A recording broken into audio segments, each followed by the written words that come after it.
So then Shaykh al-Fawzan, he mentioned a statement from Shaykh Ihsan Ilahi Zahir, rahimahullah ta'ala, from the Mashayikh of Pakistan, rahimahullah. May Allah subhanahu wa ta'ala accept his martyrdom, because he was killed at the hands of the enemies of the Sunnah. And we hope that Allah subhanahu wa ta'ala counts him amongst the shuhada. That he wrote in his book, At-Tasawwuf, its origin and sources. At-Tasawwuf, its origin and its sources. He said, when we delve into the teachings of Tasawwuf and Sufism, from the early times and the later times, and their statements that are narrated from them in their books of Sufism of old and of modern times, meaning that if one was to delve into their books and read what they have written, he said that we see how far distant and remote there is, or that the remoteness there is between their teachings and the teachings of the book and the Sunnah, of the Quran and the Sunnah. He said, and likewise, we do not see them rooted and founded in the teachings of the life of the chief of mankind, the Sayyid of the Khalqillah, and that is, of course, the Sayyidul Khalq, and he is Muhammad sallallahu alayhi wasallam. That we do not find in their books their teachings being rooted in the seerah or in the biography and the life of the Prophet Muhammad sallallahu alayhi wasallam and his noble companions, those who were the obedient, dutiful, and the best of Allah's creation and the finest of all beings. Rather, with Sufism, it is the opposite. We see in their books taking and adopting the ideas of the Christian monks and the Brahmin Hindus and the ascetic Jews and the abstinent Buddhists. That's what we find in the actions and the behavior and the ideology of the people of Tasawwuf in all of their different forms and shades. So in this discussion, we understand that Sufism actually, and it is something actually that we've seen with our own eyes, that when one opens up the books of Sufiya and Tasawwuf, that they have written themselves of old and of new, you find that it all rotates around their admiration and their veneration of their saints, and what one should do when he approaches the grave, and what a person should do in terms of seeking nearness to the saint in his grave. So, when we looked at those principles that we stated at the beginning, the 6 principles of Shaykh al-Fawzan, Hafidhullah, laid down, or that he mentioned, that Ahlul Sunnah are established upon, that the Muslims, their Sharia is established upon, you see them violating them. So when we look at the first one, that the ibadah is known by what? By tawqifiyya. By something that is only known by revelation. Ibadah cannot be invented. Straight away they've opposed this. The dhikr that they make, it is not something reported in the kitab and the sunnah. When they wave their heads from one side to another, Allahu, Allahu, Allahu, with a candle lit in front of them, or whilst they are smoking hashish, or whilst they are standing and running around in circles like the dervishes do.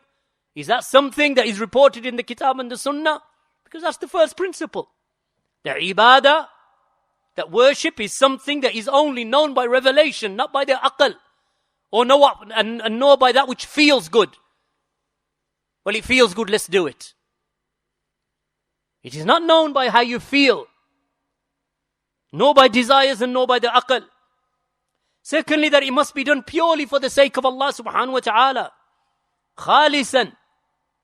That the ibadah is khalisa. Lillahi ta'ala. That it is done purely for Allah, and it must be free from the pollution of shirk. They are the foremost in shirk.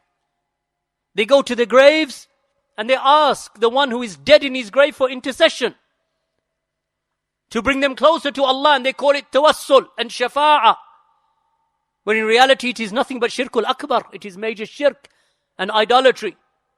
Just as the mushrikeen used to say, مَا نَعْبُدُهُمْ إِلَّا لِيُقَرِّبُونَ إِلَى اللَّهِ زُلْفَى. That we do not worship our idols except that they bring us closer to Allah in rank. They say that we do not worship our saints in the graves except that they bring us closer to Allah. هَؤُلَاءِ شُفَعَاؤُنَا إِنَّ اللَّهِ. And they say that these are our intercessors between us and Allah. Exactly what the mushrikeen used to say. So they violated that second principle, third principle, that the ibadah is only done in the manner that the Prophet ﷺ did it. He is your qudwa, he is your uswa, he is your example, he is the one to be emulated. All of their ibadah or much of their ibadah has got nothing to do with the sunnah of Allah's Messenger ﷺ. From the tawaf of the graves, to sajda at the graves, to the ruku at the graves, to their singing in the night, to their celebration of the birthday of the Prophet ﷺ. Nothing to do with the sunnah. Rabi'an. Fourthly, that the ibadah that is limited by time and quantity, that it is not to be taken beyond that time and quantity. This is something that is clearly opposed by them. They say you want a woman who's beautiful. Read Surah Yasin 422 times over some hot water and then bathe in it, or something similar to this. Something that they've just invented and it sounds good to them. So they add a number to something that doesn't have a number. Sometimes the bid'ah is bid'ah asliyah. Sometimes it is idafiyah, meaning sometimes the innovation that they innovate has no basis in the sharia whatsoever.